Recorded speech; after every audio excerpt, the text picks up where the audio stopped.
말인지 우리 한 절씩 읽겠습니다. 마리아에게 와서 예수께서 하신 일을 본 많은 유대인이 그를 믿었으나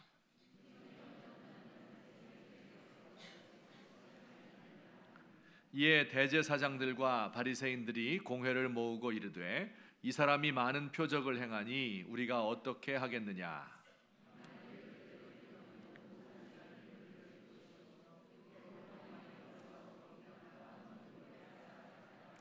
그 중에 한 사람 그 해의 대제사장인 가야바가 그들에게 말하되 너희가 아무것도 알지 못하는도다.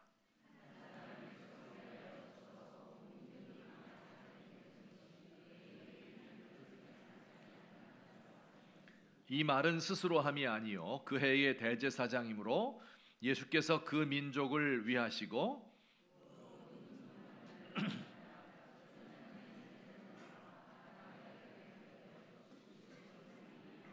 같이 보십니다. 이날부터는 그들이 예수를 죽이려고 모의하니라. 아멘. 고린도전서 1장 25절 말씀 다 같이 봅니다. 하나님의 어리석음이 사람보다 지혜롭고 하나님의 약하심이 사람보다 강하니라. 아멘. 영국 케임브리지 대학 교수였던 C.S. 루이스라고 하는 매우 위대한 기독교 학자가 또 문학가가 이런 말을 남겼습니다. 한번 잘 들어보시기 바랍니다. 어떤 사람은 예수님에 대하여 이렇게 말한다. 나는 예수를 위대한 도덕적 스승으로 받아들인다. 하지만 그를 하나님으로 인정할 수는 없다. 이렇게 말하는 사람들이 있다는 거예요. 그러나 이 말은 정말 말이 안 된다. 만약 어떤 사람이 예수가 한 것과 같은 말을 한다면 그는 도덕적 스승이 될 수는 없다. 어떤 사람이 자신을 하나님의 아들이며 자신만이 구원을 줄 수 있다고 주장한다면 그는 정신병자이거나 아니면 사람들을 현혹하는 지옥의 악마일 것이다. 우리는 반드시 선택을 해야 한다. 우리는 그를 미쳤다 하고 입을 다물게 하고 침을 뱉고 그를 죽여버리든지 아니면 그의 발에 엎드려 그를 나의 주, 나의 하나님이라고 부르든지 해야 한다. 하지만 봐주는 척하면서 예수를 위대한 스승이라고 말해서는 안 된다. 여러분 이해하시겠습니까? 예수님께서 스스로를 가리켜서 하나님의 아들이다. 나 외에는 구원자가 없다. 이렇게 이야기를 했는데 이 말을 한 사람, 사이비, 이단 교주 혹은 악마이든지 아니면 진짜 하나님의 아들이든지 둘 중에 하나를 택해야지 위대한 도덕적 스승, 인류의 4대 성인 중에 하나 이렇게 말할 수는 없다는 것입니다. 요한복음을 읽고 있는 후대의 모든 사람들, 우리들이 바로 이런 선택의 기로에 놓여 있습니다. 그런데 이 선택을 해야 했던 사람들은 우리들만이 아니었고요. 예수님을 처음부터 만났던 모든 사람들도 이 둘 중에 하나를 선택했어야 했습니다. 여러분 보세요. 처음에 예수님은 그저 좋은 사람인 것처럼 보였어요. 훌륭한 가르침을 주었죠. 또 사람들의 병을 고쳐주었죠. 가난한 사람들의 편에 서기도 하고 불의한 권력에 저항했습니다. 사람들이 환호하고 그를 따르는 것이 당연했을 거예요. 그런데 언젠가부터 예수님은 자신을 하나님의 아들이요 하나님과 하나이고 모든 진리의 원천이고 세상의 유일한 빛이며 생명을 주는 분이다. 이렇게 자신을 소개했습니다. 그리고 그것을 뒷받침이나 하는 것처럼 표적들을 일으키고 맹인의 눈을 뜨게 하였습니다. 여기까지는 그래도 견딜만 한데 이번에는 죽은 사람을 살린 것입니다. 죽은 지 나흘 되는 썩어서 냄새가 나는 나사로를 살렸어요. 그래 이번에는 진짜로 사람들 사이에 의견이 둘로 쫙 엇갈렸습니다. 사람들은 선택의 기로에 놓이게 되었습니다. 어떤 선택일까요? 오늘 45절과 46절에서 이렇게 말하죠. 마리아에게 와서 예수께서 하신 일을 본 많은 유대인이 그를 믿었다. 이것은 죽은 나사로가 살아난 것을 그의 눈으로 확인한 사람들의 모습이었죠. 예수님을 믿든지 아니면 어떤 사람들은 두 번째, 그 중에 어떤 자는 바리새인에게 가서 예수님이 하신 일을 고자질을 했습니다. 이제는 예루살렘에 있던 종교 지도자들도 예수님에 대해서 판단을 내려야 할 때가 온 것이지요. 그래서 대책회의가 열렸습니다. 예루살렘에 있던 지도자들, 대표들이 다 모였습니다. 예수라는 자가 맹인을 보게 하고 떡을 만들어 먹이더니 이제는 죽은 자까지 살리는 표적을 행하고 스스로를 메시아인 척하는데 이제 어떻게 해야 되겠는가? 삼삼오오 모여서 수군거렸습니다. 여러분, 이들이 이런 걱정을 한 거예요. 예수라는 자가 스스로를 메시아라고 하고 백성들을 모으게 되면 사람들이 막 예수님을 따르고 추종할 거 아니에요? 그러면 우리가 요즘에도 데모하다 보면 그 중에 폭력적으로 나가는 사람들이 있잖아요. 그런 것처럼 폭력적인 데모가 될 것이고, 그렇게 되면 로마 제국 사람들이 이놈들이 또 로마 제국에 반대해서 반란을 일으켰구나 하며 군대를 몰고 와서 예루살렘을 다 쓸어버릴 것이다. 그리고 성전을 더럽히고 땅을 빼앗고 우리들에게 주었던 작은 자치권마저도 빼앗을 것이다. 과거에도 이런 식으로 정치적인 운동, 메시아 운동이 일어나서 얼마나 많은 사람이 죽어나갔는가, 이 난리를 또 겪어야 한단 말인가 하며 두려워하고 있었던 것이지요. 여러분, 이때 그들의 대표자 격이었던 가야바라는 사람이 이렇게 말했습니다. 누구라고요? 가야바라는 사람, 오늘의 주인공이니 잊지 마세요. 가야바, 이렇게 말했어요. 우리 같이 한번 읽어보겠습니다. 시작.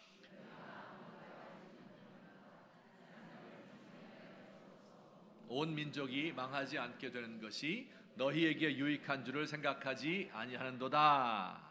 자, 여러분 보세요. 이 가야바가 지도자들 모인 자리에 나서서 이렇게 말하는 거예요. 너희가 아무것도 알지 못한다. 여러분, 이거 얼마나 무례한 말투입니까? 이런 거, 여보시오 당신들 지도자라고 하면서 그렇게도 사태 파악을 못하시오? 그렇게도 아둔합니까? 예수라는 그 작자 하나만 죽이면 되는데 그러면 온 백성들이 다시 평안한 삶으로 돌아올 텐데 뭘 그렇게 걱정하시오? 예수 한 사람 때문에 온 백성이 망하지 않게 되는 것이 순리요, 이렇게 이야기했어요. 예수님 죽이자는 거지요. 굉장히 합리적인 발언처럼 들렸어요. 사람들은 그의 가야바의 말에 고개를 끄덕이며 그의 말을 경청하고 그를 들었습니다. 그래서 결국 예수님을 죽이는 데까지 나아가게 되지요. 여기서 잠시 가야바가 어떤 인물인지 설명을 잠깐 드리도록 하겠습니다. 가야바는 18년, AD 18년부터 36년까지 꽤 긴 기간 동안 대제사장 직분을 했던 사람입니다. 대제사장이 어떤 사람인가? 성전, 예루살렘의 종교의 중심지인 성전을 수호하고 제사를 관장하는 최고의 종교 지도자입니다. 그래서 성전에서 여러분 소와 양과 비둘기 팔고 뭐 이런 거 아시잖아요. 재정적인 이익이 막대했지 않습니까? 이것을 총책임지는 관리자이기도 했습니다. 그 당시에 로마 제국이 전 세계를 다스리고 있었는데 로마 제국으로부터 대제사장의 권한을 산 겁니다. 그는 또한 산헤드린 공회의 의장이었습니다. 산헤드린이라는 것은 70명으로 구성된 그 당시 식민지 유대 나라의 최고 권력기관, 정치적, 법적, 영적인 모든 영역의 최고의 권세자의 위치였던 거죠. 사두개파는 요즘 말로 말하면 이제 정당 같은 것인데 이제 숫자는 작지만 권세가 컸던 정당입니다. 자, 그러니 이 가야바라는 인물은 총리이기도 하고 당대표이기도 하고 국회의장이기도 했던 사람, 아마 우리나라 요즘으로 말하면은 한 일본의 아베 정도의 권력을 가지고 있는 18년 동안 권력을 행사했던 이런 당대의 최고 권력자였습니다. 자, 이렇게 지위가 높은 가야바가 예수님을 십자가에 못 박아 죽이는데 앞장섰지요. 그는 사실은 자신의 권력을 유지하기 위해서 로마 제국과 결탁한 사람이었어요. 자기의 탐욕을 채우기 위해서 종교법을 이용해서 폭리를 취하고 가난한 백성들을 쥐어짜서 자신의 자리를 유지한 사람입니다. 예수님이 성전에 오셔서 성전을 깨끗하게 하고 소, 양, 비둘기 파는 사람을 쫓아냈잖아요. 이것은 이 가야바의 수입원을 끊어지게 만든 겁니다. 그래서 로마 제국에 더 이상 상납도 못하게 되고, 이러면 자기의 지위는 무너지게 되는 것이죠.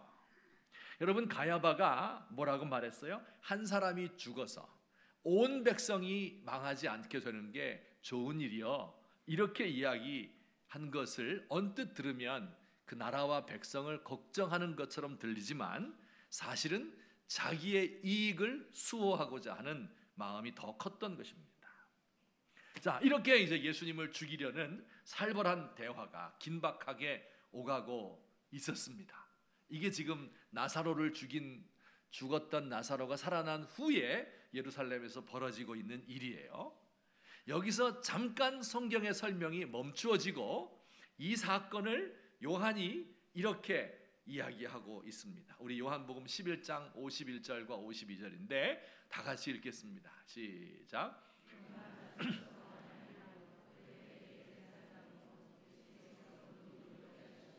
또 그 민족만 위할 뿐 아니라 흩어진 하나님의 자녀를 모아 하나가 되게 하기 위하여 죽으실 것을 미리 말함이러라. 여러분, 이게 무슨 뜻입니까?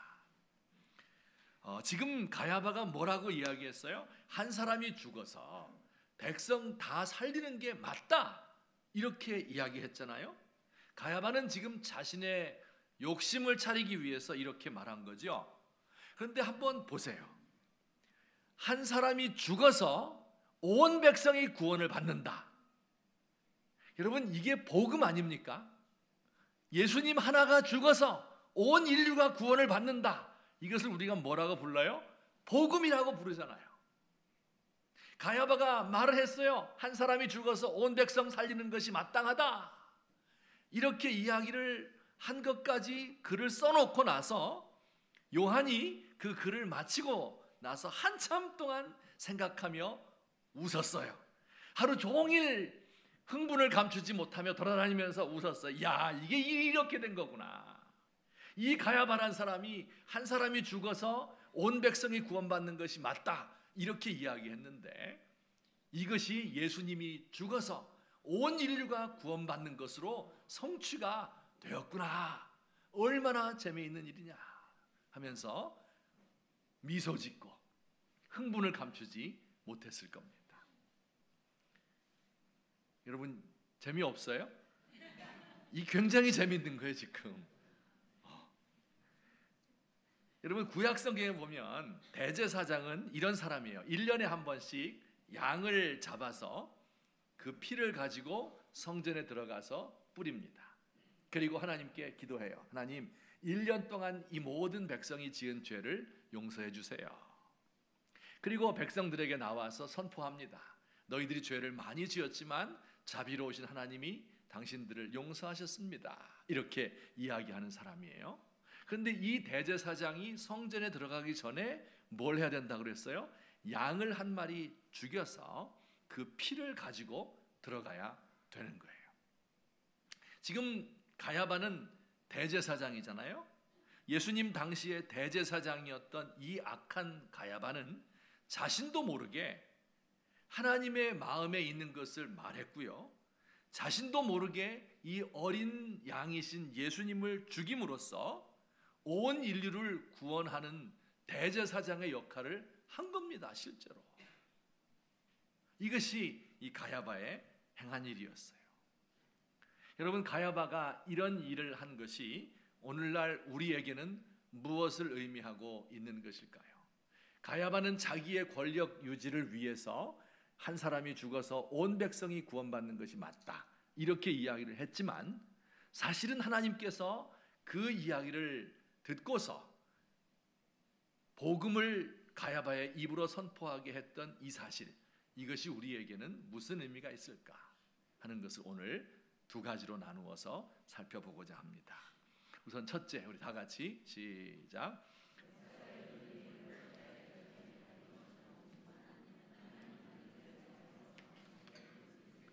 역사의 흐름이 권력자의 결정에 의해서 움직이는 것처럼 보이지만 하나님께서 배후에서 이것들을 사용해서 하나님의 높으신 뜻을 이루신다 하는 것을 알 수 있죠. 가야바는 자기의 권력 유지를 위해서 한 사람이 온 백성을 위해 죽는 것이 유익하다고 했어요. 그런데 하나님은 그의 말을 사용해서 예수님을 통한 구원을 이루었습니다. 가야바는 예수님이 죽던 해 대제사장이었기 때문에 양이신 예수님을 제물로 잡아서 죽임으로 인류의 죄에 대한 심판을 담당하게 했습니다. 가야바라고 하는 권력자가 자신의 권력을 이용해서 나라를 움직이고 사람들의 운명을 좌우하는 것처럼 보이잖아요. 그런데 사실은 그 배후에서 하나님께서 이들을 이용해서 하나님의 뜻을 이루고 있는 것입니다. 여러분, 이와 비슷한 예를 제가 하나 더 들어드릴게요. 잘 들어보세요. 이 가야바는요, 사형 집행을 할 것을 사형을 언도했지만 자기가 집행을 할 수 있는 권한이 없었어요. 로마 제국의 총독에게 가야 됩니다. 그 총독은 빌라도라는 사람이었어요.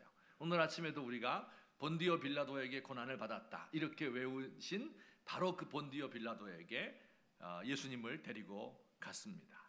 빌라도도 예수님에게 죄가 없다는 것을 알았지만 최후의 사형 언도를 내리고 십자가에 못 박게 내어주었습니다. 그리고 나서 예수님의 죄 패에 십자가를 세우고 거기 예수님을 못 박았잖아요. 그리고 십자가 위에는 죄명이 있어야 될 거 아니에요. 죄목이. 그 죄목을 이렇게 써서 붙였습니다. 요한복음 말씀에 보면 나사렛 예수 유대인의 왕 이렇게 붙였습니다. 무슨 뜻일까요?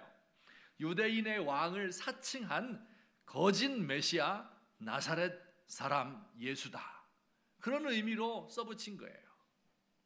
자, 그런데 여러분 머릿속으로 한번 그림을 그려봅시다. 예루살렘이라고 하는 도시는 해발 1000m 되는 굉장히 높은 곳에 세워진 도시예요.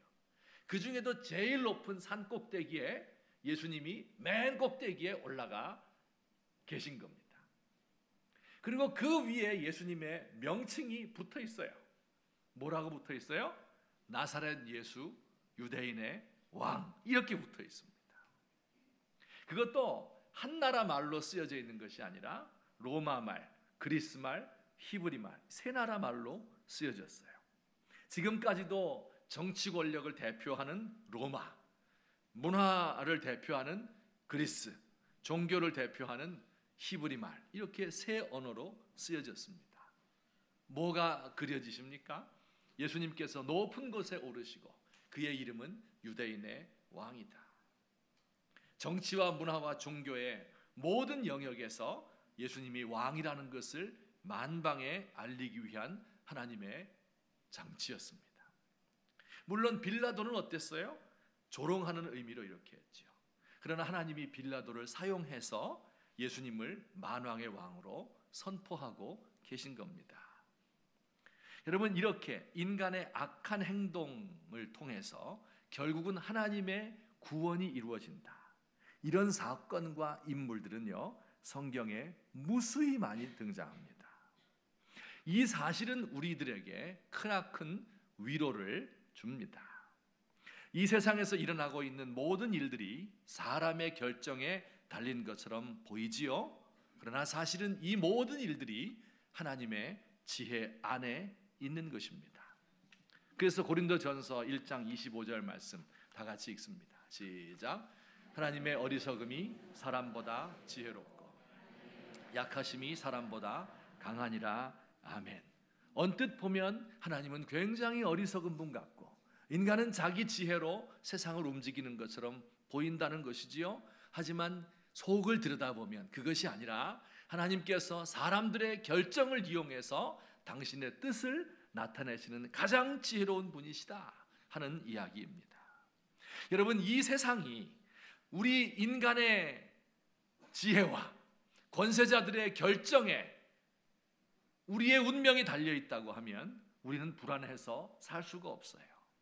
하지만 이 세상이 하나님의 손에 달려있으며 유한하고 약한 악한 권세자들의 그 결정이 하나님의 선하신 뜻을 이루는 데 도움이 된다는 사실을 기억하시기를 주의 이름으로 축원합니다.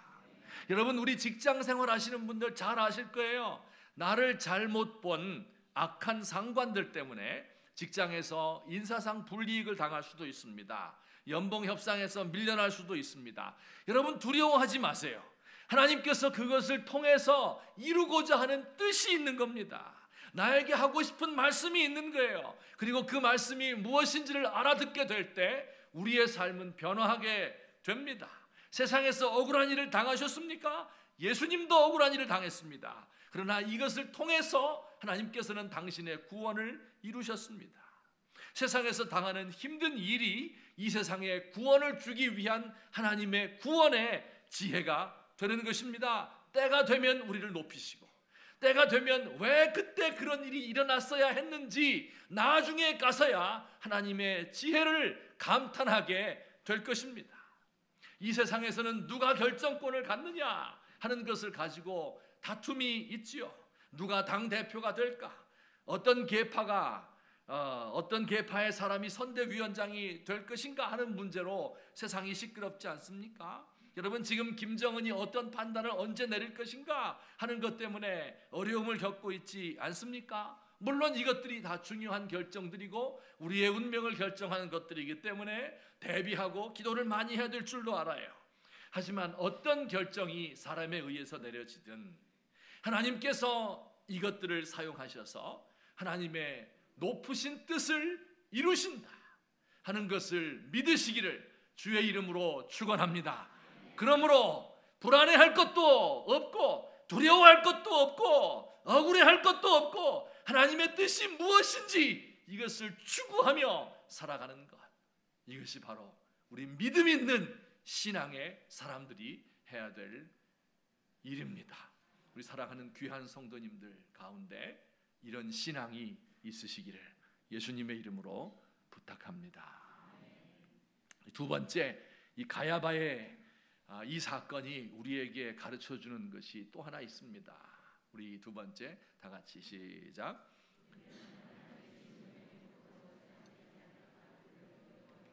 네, 하나님의 진노의 도구로 가야바처럼 빌라도처럼 사용되지 않도록 하기 위해서 늘 두려워하는 마음을 가져야 된다.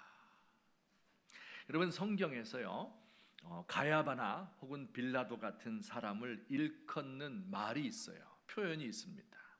로마서 9장 말씀에 보면 그 길기 때문에 제가 요약을 해놓았는데요, 귀히 쓰는 그릇이 있고 천히 쓰는 그릇이 있다, 이렇게 얘기를 했어요.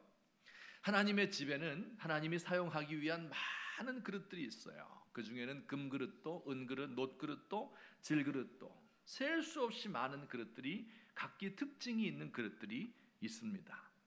그런데 이 그릇을 둘로 크게 나누면 하나는 귀히 쓰는 그릇이고 또 하나는 천히 쓰는 그릇입니다.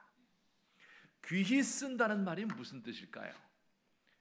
우리 생각에는 높은 사람이 되고 명예와 지위를 누리고 좋은 일 많이 하고 이런 사람이 되면 귀히 쓰는 그릇이고, 또 천히 쓰는 그릇은 세상에서 낮은 사람이 되어서 남의 뒤치다꺼리하며 사는 사람, 이런 사람을 천히 쓰는 그릇이구나 이렇게 생각하기 쉽지요. 성경은 그렇지 않습니다.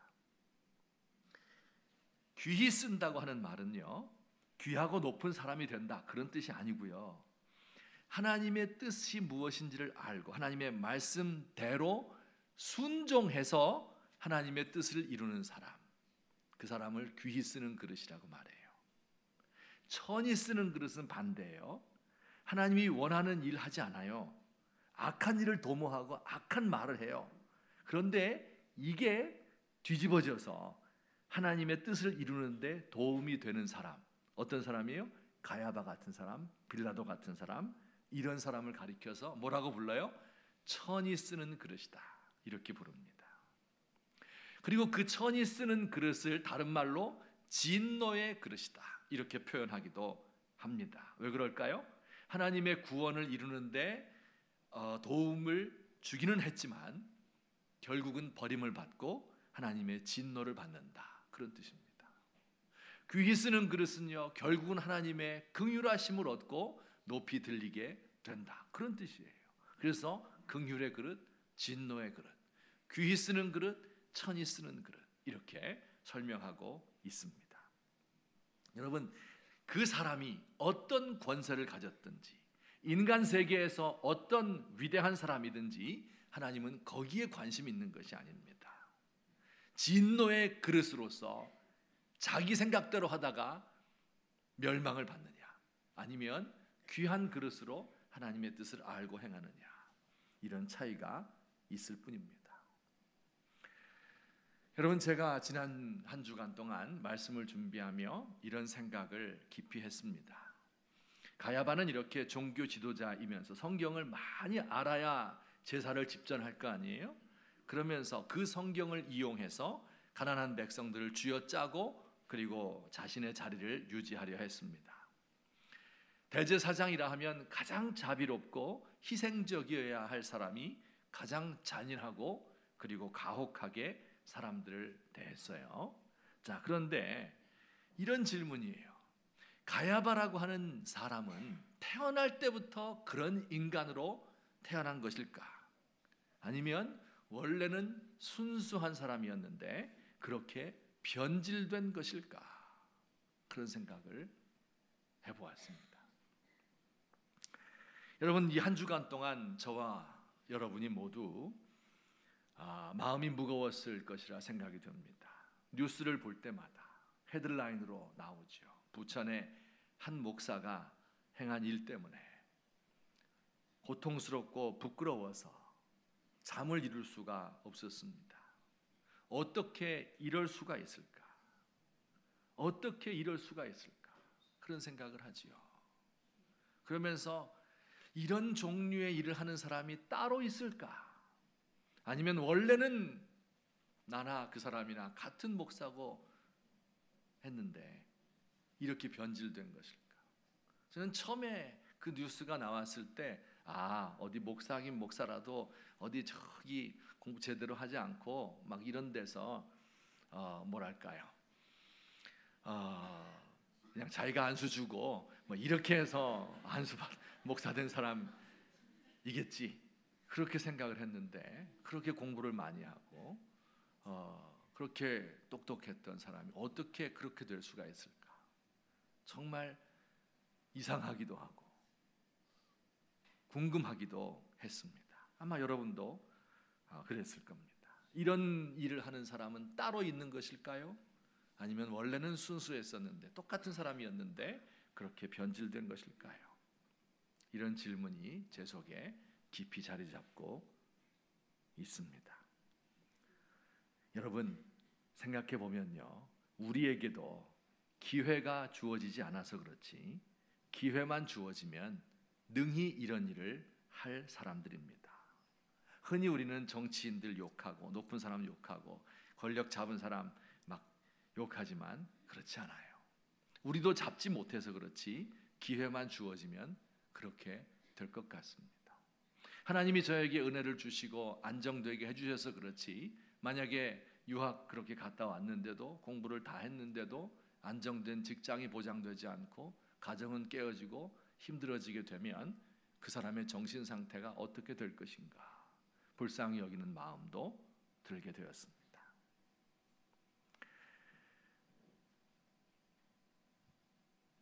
좀 졸리시는 분이 있는 것 같아가지고 제가 오늘 퀴즈를 하나 드릴 테니까 이것을 좀 맞춰보시기 바랍니다. 다음은 어떤 사람을 설명한 것인지 맞추어 보세요. 그럼 국사 실력을 한번, 역사 교육이 잘 됐나 한번 보도록 해요. 저렇게 생긴 분이 잘 생겼죠. 1858년생으로 가난한 집에서 태어나서 먼 친척의 양자로 입양되었습니다. 25세의 나이에 공부할 기회가 좀 늦었어요. 25세의 나이에 과거에 급제했고요. 당시의 임금이었던 고종과 또 민비의 총애를 입었습니다. 그의 나이 27세 때, 그러니 관직에 오른 지 얼마 안 됐을 때 갑신정변 1884년에 이제 쿠데타가 일어났잖아요. 그래서 왕이 위태롭게 되었을 때 왕을 보호하고 갑신정변 연루자를 뿌리 뽑는 데 앞장서서 더욱더 왕의 성은을 입게 되었습니다. 그가 생각을 해보았어요. 선각자였어요. 앞으로 우리 미래는 어떻게 될 것인가? 가만히 생각을 해보니까 미국이 세계를 주도할 것이다. 이때 이렇게 생각을 했어요. 미국이. 그래서 영어를 배웠습니다. 한 2년 배우니까 영어를 잘한 거예요. 그래서 미국으로 보낸 사신의 수행원이 되었고 미국의 대리공사가 되었고 대미 외교의 그 당시 대미 외교의 1인자가 되었습니다. 이제 민비가 시해되는 이런 을미사변이 있었잖아요. 그 후에 독립협회가 조직됐어요. 1896년에 여러분 다 아시죠? 그때 창립총회의 위원장이 되었습니다. 독립협회의 창립총회 위원장이었어요. 그리고 그는 총회에서 연설을 했습니다. 요약하면 이래요. 조선이 독립을 하면 미국과 같이 부강한 나라가 될 것이며 만일 조선 인민이 단결하지 못하고 서로 싸우거나 해치면 남의 종이 될 것이다. 이렇게 연설을 했어요. 그리고 그가 가지고 있던 재산 중에 상당 부분을 독립문 건설을 위해서 희사했습니다. 독립문 한번 보여주세요. 독립문 보여주세요. 예, 여러분 아시죠? 서대문에 있는 독립문. 그런데 그 독립문이라는 글자가 새겨져 있는데 남쪽 부분은 한글로 새겨져 있어요. 여기 새겨져 있는데 잘 안 보이시죠? 문립독이라고 써 있어요. 그래서 제가 항상 여길 차 타고 지나다녔거든요. 학생 때. 그래서 문립독이 뭘까? 그게 항상 궁금했어요. 그 북쪽 부분은요 한자로 쓰여져 있는데 역시 독립문 이렇게 한자로 새겨져 있습니다. 모두 이 사람이 쓴 거예요. 당대 최고의 명필 가운데 한 사람이었습니다.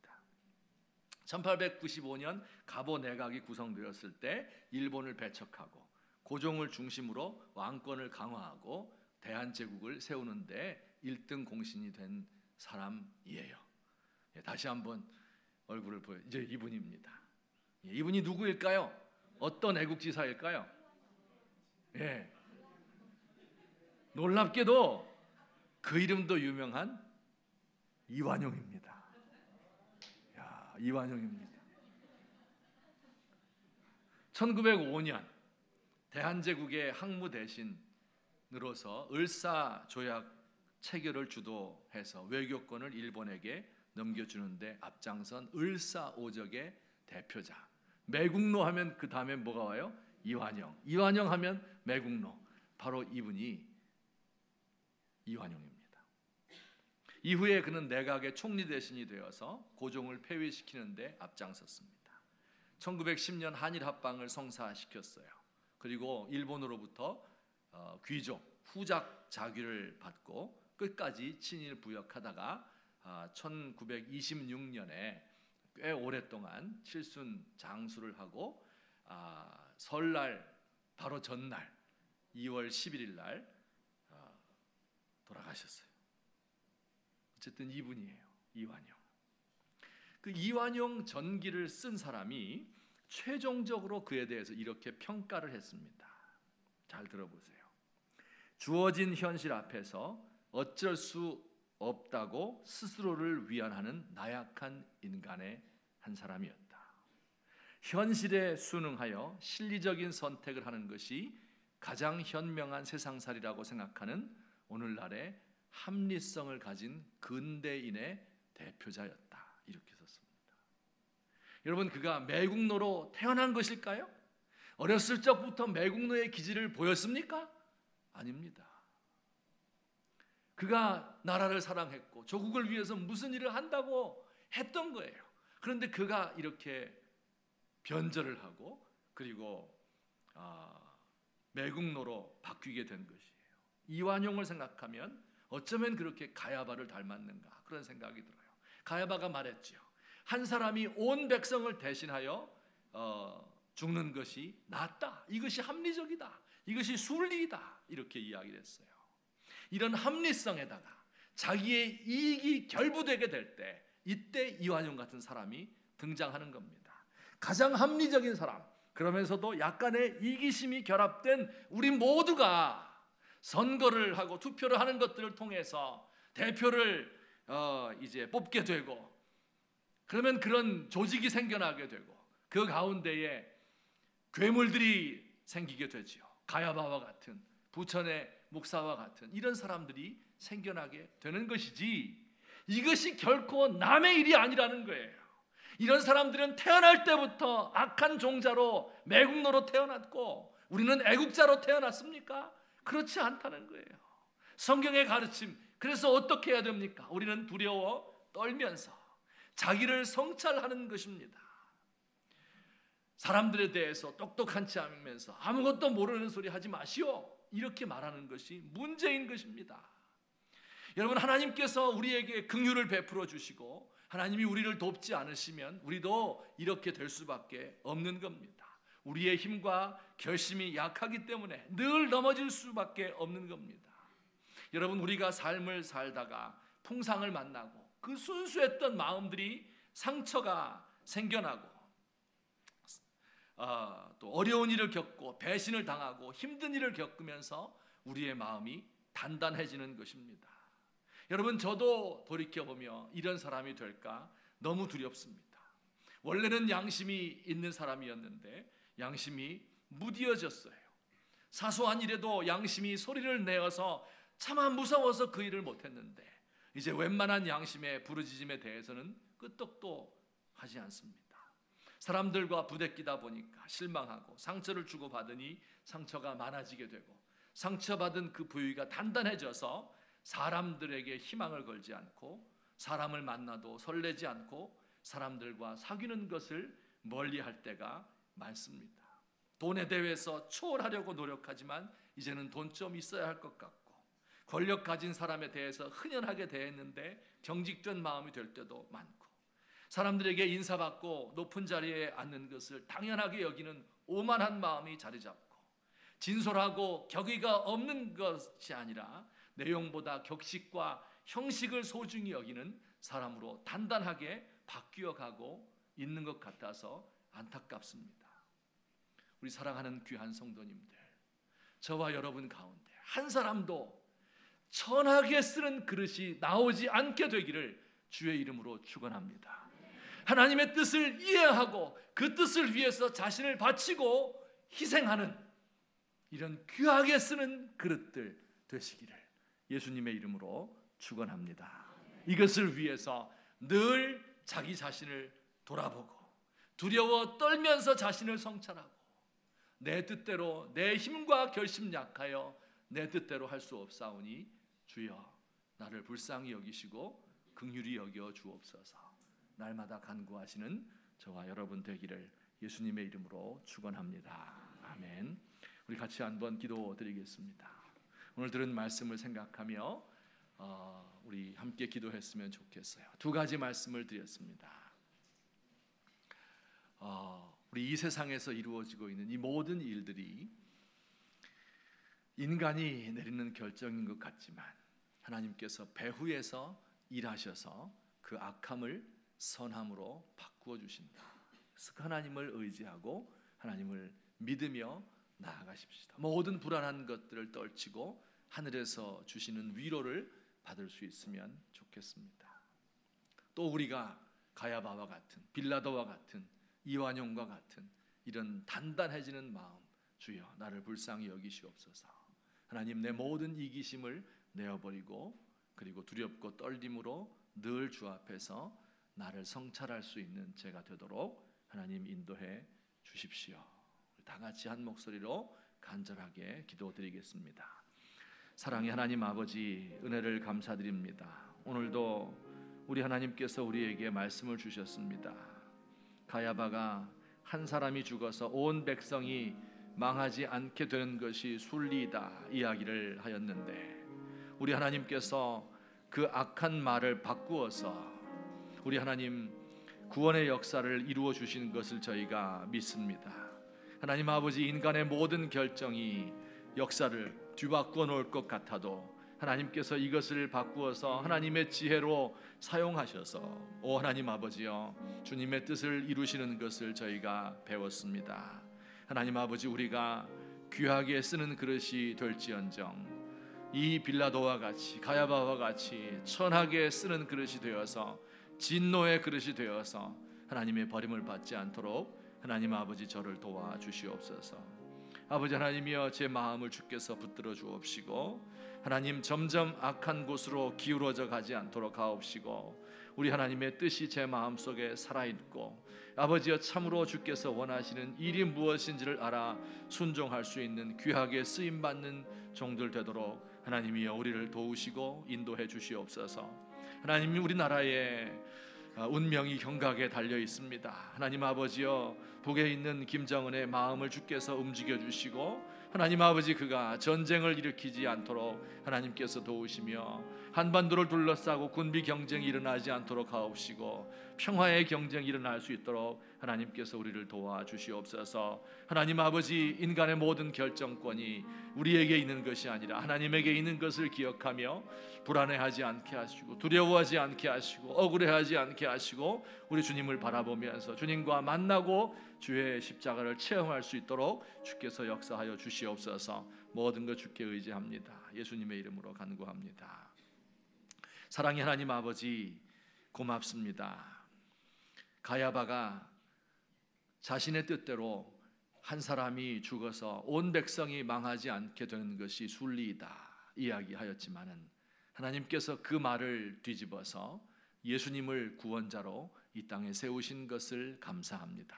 그해 대제사장으로서 어린 양 예수를 자신의 욕심을 위하여 십자가에 못 박았지만 우리 주님께서는 그 사실을 바꾸어서 온 인류의 구원자 되게 하신 우리 주님인 것을 확실히 믿습니다. 주여, 이 세상에 사람들이 권력자가 결정권을 가지고 있는 것 같지만 그러나 우리 하나님께서 이것을 바꾸어서 하나님의 선한 일을 이루시는 것을 기억할 수 있도록 하옵시고 이 믿음을 가지고 우리의 남은 삶을 살도록 도와주시옵소서. 우리 중에 한 사람도 가야바와 같이 빌라도와 같이 천히 쓰는 그릇이 되지 않도록 하나님 우리를 도와주시옵소서. 예수님의 이름으로 기도하옵나이다.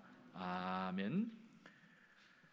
우리 이 시간에 함께 찬송 부르시겠습니다. 찬송가는 279장 인애하신 구세주여, 이 찬송입니다. 항상 우리 주님 앞에 빌면서 나를 도와주십시오. 자비하신 그분께 꿇어 엎드려서 회개하는 마음으로 우리를 구원해 달라고 간구하는 우리가 되었으면 좋겠어요. 이 시간 이 찬송 부를 때 다 함께 자리에서 일어나셔서 찬송을 드리겠습니다.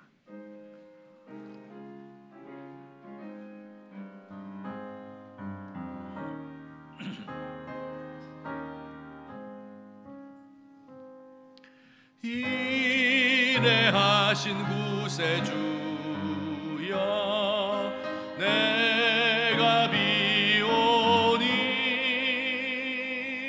죄인오라 하실 때에 날 부르소서. 주여 주여 내가 비오니 죄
상한 마음을 고치시고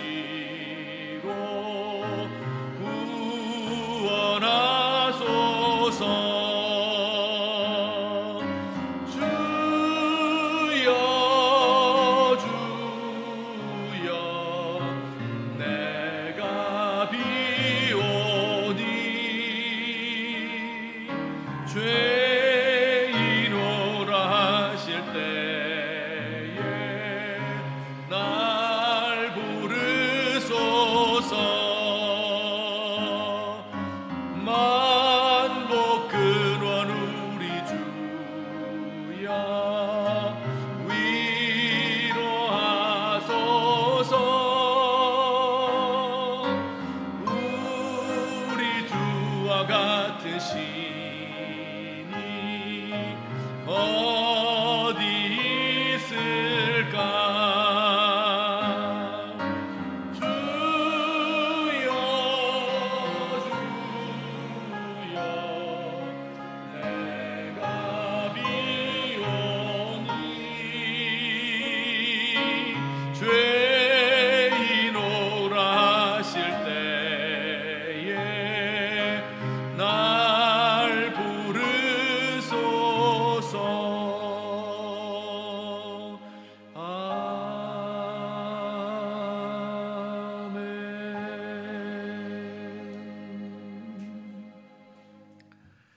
사랑과 자비가 많으신 우리 하나님 아버지, 우리 주님의 은총을 진심으로 감사드립니다.